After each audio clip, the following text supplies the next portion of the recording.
अवधूत चिंतन श्री गुरुदेव दत्त श्री स्वामी समर्थ तुम्हा सगळ्यांचं माझ्या चॅनलमध्ये खूप खूप मनापासून स्वागत आहे। आजचा दिवस तुमचा शुभ जाऊ दे। स्वामी कृपेने तुमच्या सगळ्या चांगल्या इच्छा स्वामी महाराज नक्की पूर्ण करो हीच महाराजांचरणी प्रार्थना करते आणि आजच्या व्हिडिओला सुरुवात करते। मंगळवार दिनांक 5 डिसेंबर 2023 म्हणजेच परवा आहे काळभैरव महाराजांची जयंती, म्हणजेच त्यांचा जन्म झाला होता। कार्तिक महिन्यात जी कालाष्टमी येते तो दिवस आपण काळभैरव जयंती म्हणून साजरी करत असतो। आता काळभैरव देव हे जे भूत प्रेत उन्मत्त पिशाचवाद आहे ना, त्यांना सळू की पळू करणारे देव आहे। कडक शिस्तीचे आहे, न्यायप्रिय आहे। एखादा मुलगा एखादा व्यक्ती जर वाईट मार्गाला, तुमच्या घरात पण असं होत असेल की काही मुलं असतं बघा जे प्रचंड हट्टी, ही गाडी पाहिजेलच, तो लॅपटॉप पाहिजेलच, नाही तर घरात तोडफोड करतील। खरंच असेही मुलं घरात आहे की जे आई वडिलांना त्यांनी नको नको करून सोडलेलं आहे, किंवा प्रत्येक वेळेस आई वडील त्यांना चान्स देत असतात का चल एकदा चुकला दोनदा चुकला, पण जे पोरं वारंवार चुकत असतात, जे पोरं आई वडिलांना नको नको करून सोडतात, जे मुलं आई वडिलांचा दुरुपयोग करतात, गैरफायदा घेतात, त्यांना खरं तर काळभैरवांची अतिशय गरज आहे। त्यांनी काळभैरवांची सेवा करायची असते। तुमच्या घरात पण अतिशय हट्टी स्वभाव वेगळा असतो, ज्यांना समजून सांगतो ते मुलं ऐकतात, पण काही पोरांना त्यांच्या मनासारखंच करायचं असतं, नाही तर घरातले टीव्ही फोड, हे फोड ते फोड। इव्हन काही मुलं असे पण आहे जे आई वडिलांना मारायला पण धावतात का त्यांच्या मनासारखं झालं नाही, ज्यांना आपण सायको मुलं म्हणतो। आपण शेजार पाजारचे लोक म्हणतात की याला संस्कार नाही लावले, कुठलेच आई वडील असं करत नाही। खरं तर त्यांना तो एक सायको वृत्ती असते। त्यांना काही पोरं असे ज्यांना एका रात्रीतून श्रीमंत व्हायचं असतं, त्याच्यासाठी ते नको ते प्रकार करत असतात। अशांसाठी काळभैरव देव अतिशय महत्त्वाचं काम करतात। तुमच्या घरात आसपास जर असं कोणी असेल ना, नक्कीच त्यांना काळभैरव महाराजांची सेवा करायला सांगा। आता आज मी तुम्हाला सांगणार आहे की काळभैरव जयंती कशी साजरी करायची। प्रत्येक गावात काळभैरवांचं मंदिर असेलच। ज्यांच्या गावात मंदिर नाहीये त्यांनी काय करावं, त्यांनी घरातच सेवा करावी, कारण अर्थात काळभैरव म्हणजे शंकरांचाच अवतार आहे काळभैरव महाराज। ज्यांना वाटतं आहे की ताई आमच्या गावात घराजवळ आसपास मंदिर असेल तर आवर्जून मंदिरात जाऊन तुम्हाला पूजा करायची असते। काय करायचं असतं बघा, आता 5 तारखेला म्हणजेच परवा मंगळवारी दुपारी 12 वाजता काळभैरव जयंती, म्हणजे दुपारी 12 वाजता काळभैरवांचा जन्म झालेला असतो। मग त्याच्यानंतर 4 वाजेनंतर म्हणजे संध्याकाळी किंवा 4 नंतर तुम्ही कधी पण काळभैरव मंदिरात जायचं असतं, काळभैरव देवांच्या मंदिरात जायचं असतं। आणि मंदिरात जाण्याच्या आधी त्यांचा मान सन्मान करायचा असतो। मान सन्मान कसा करायचा, काहीच नाही, नारळ आणि खडीसाखर तिथे जायचं। नारळ फोडलं तरी चालेल किंवा त्यांच्या समोर त्यांच्या चरणांवर ठेवलं तरी चालेल। नैवेद्य काय द्यायचा, नैवेद्यासाठी वांग्याची भाजी, बाजरीच्या भाकरी, लिंबाची 1 फोड आणि कांदा, हा नैवेद्य त्यांना अतिशय प्रिय आहे।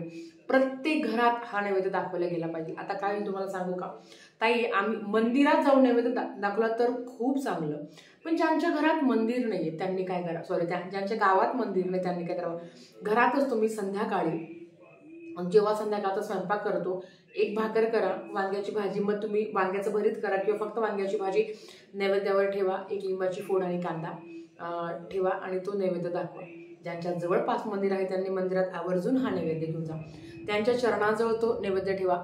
जर तिकडच्या गुरुजनांनी किंवा जे लोक असतील त्यांनी जर तुम्हाला घरी न्यायला सांगितला तो नैवेद्य, तर आवर्जून घरी घेऊन या, सगळ्यांना प्रसाद म्हणून खायला द्या किंवा तिथे ठेवला तरी चालेल। जे तुम्हाला कम्फर्टेबल होईल, जे तुम्हाला करू देतील ते तुम्ही करू शकता।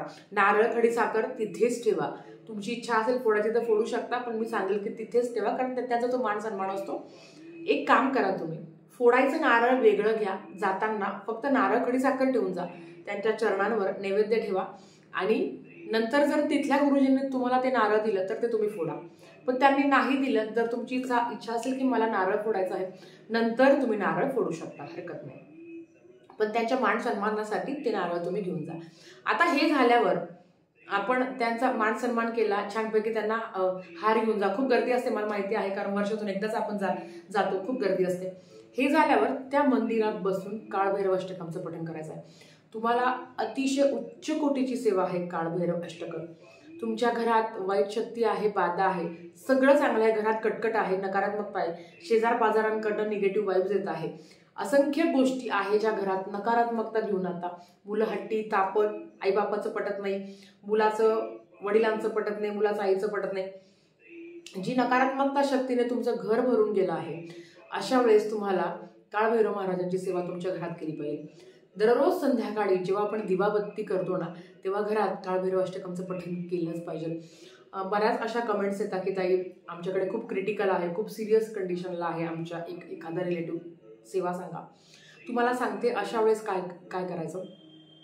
आपल्याला अखंड महामृत्युंजय मंत्राचं पठण करायचं आणि जेवढी जास्त वेळा काळभैरव अष्टकमची सेवा करेल तेवढी जास्त काळभैरव अष्टकमची सेवा करा. घरात काळभैरव जयंतीच्या दिवशी मंदिरात जाऊन 11 वेळा काळभैरव अष्टकमचं पठण करायचं आहे. ओम देवराज्य सेव्यमान पावन आदि पंकजम व्याल यज्ञ सूत्रबिंदू शेखरम कृपाकरम नारदादि योगी वृंद वंदितम दिगंबरम काशिका पुराणीनाथ कालभैरवम भजे. हे आहे कालभैरव अष्टकम, सगळ्यांना माहिती आहे. यूट्यूबला लावून द्या. 11 वेळा मंदिरात पठण करा. घरात 11 वेळा पठण झालंच पाहिजे, झालंच पाहिजे. 1 वेळा करू का, 3 वेळा करू का, 5 वेळा करू का, अजिबात नाही. 11 वेळा पठण करा. काळभैरव जयंतीच्या दिवशी तरी तुमच्या घरात 11 वेळा काळभैरव अष्टकमचं पठण झालं पाहिजे.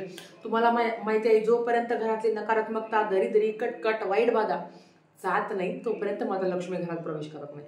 त्याच्यासाठी काळभैरवांची सेवा अतिशय महत्त्वाची आहे. आपल्या मुलांनाही काळभैरव अष्टकमचं महत्त्व सांगा, घरात लावून द्या. त्याची चाल इतकी सुंदर आहे, काळभैरव अष्टकम इतकं सुंदर आहे की पोरांना ते आवडेल आणि ते बोलतील. घरातल्या कर्ता व्यक्तींनी पण काळभैरव अष्टकमचं पठण केलं पाहिजे. नाही शक्य होत तर घरात कोणीतरी रोज एकदा तरी ते पठण केलं पाहिजे. या पद्धतीचं आहे. तुम्हाला सांगते, काळभैरव खरंच जर अशा, आता थोडासा विषांतर होईल पण सांगते. काय होतं, कधी कधी म्हणजे अशी एक घटना घडली होती. मागच्या वर्षी पण मी सांगितलं होतं की ना, एक ताई होत्या ज्यांचा मेल आला होता. त्यांचं असं म्हणणं होतं की त्यांच्या ऑफिसमध्ये एका व्यक्तीवर त्यांचं प्रेम होतं आणि त्यांना त्या व्यक्तीशी लग्न करायचं होतं आणि तो व्यक्ती ऑलरेडी मॅरिड होता. त्या व्यक्तीचं त्या माणसावर खूप प्रेम होतं आणि तिचं असं होतं की काहीतरी सेवा सांगा. मुळात तर आधी खूप जास्त राग आला, पण मी फक्त एक बोलली की नाही, अशा गोष्टी घडत असतात. मी तिला एकच बोलले, तुला सेवा करायची ना, म्हटलं तू काळभैरव अष्टकमची सेवा कर, काळभैरव महाराजांची सेवा कर. असे जे उलट्या डोक्याचे लोक असतात ना, ज्यांचा दुसऱ्यांचा संसार मोडून त्यांना स्वतःचा संसार थाटायचा असतो, म्हणजे अशा व्यक्तींना काळभैरव महाराज एकदम कडक शिस्ताचे असतात, त्यांना सरळ करतात. तुमच्या पण आसपासला जर असं असेल आणि जर कोणी माणूस असेल, बाई असेल, जर असा मूर्खपणा करत असेल तर त्यांना काळभैरव महाराजांची सेवा करायला लावा. त्या ताईंनी त्या माणसासाठी सेवा केली, पण देवांच्या कृपेने 3 महिन्यातच त्यांचा मला फोन आला की नाही ताई, माझी चूक झाली, आता मी करणार नाही. हे जर मी सांगितलं असतं तर त्यांना ते विचित्र वाटलं असतं, कारण तो जगापलीकडे तो एक प्रेमाचा प्रकार होता. पण जेव्हा त्यांनी ती सेवा केली, त्यांच्यातली जी विपरीत बुद्धी असते ना, विनाशकालीन विपरीत बुद्धी, ती विपरीत बुद्धी सरळ करण्याचं काम हे कालभैरव महाराज करत असतात. म्हणून तुमच्या घरात रोज एकदा तरी कालभैरव अष्टकमचं पठण झालंच पाहिजे. ह्या पद्धतीने आपल्याला काळभैरव महाराजांची सेवा करायची आहे. 11 वेळा कालभैरव अष्टकमचं पठण करायचं आहे. रोज परवापासूनच ठरवा की काळभैरव जयंतीपासून मी माझ्या घरात काळभैरव अष्टकमचं पठण करणारच. मासिक धर्म विटाळ, संकट, दुःख आलं काहीतरी, तेव्हा तुम्ही थांबू शकता, पण एरवी तुम्ही रोज सेवा करू शकता. कालभैरव अष्टकम लावून द्या. मुलांच्या पण ते कानी पडेल. त्यांचे पण काही वाईट असेल त्यांचा प्रकार की मोबाईलच घ्या, लॅपटॉपच घ्या, हेच घ्या, तेच घ्या, अशांना तर खूप गरज आहे कालभैरवांची. सो तुम्हीही कराल आणि छान पद्धतीने आपल्याला कालभैरवांची जयंती साजरी करायची आणि मेन म्हणजे सेवा करायची आहे. कालभैरव अष्टकम अतिशय उच्च कोटीची सेवा आहे, जी तुम्हाला 11 वेळा म्हणायची आहे. तर झालेली सेवा स्वामींच्या चरणी मी रुजू करते आणि आजचा व्हिडिओ इथेच थांबवते. आवडला असेल तर लाईक, शेअर, सबस्क्राईब करा. भेटूया परत अशाच एका नवीन व्हिडिओसोबत. श्री स्वामी समर्थ.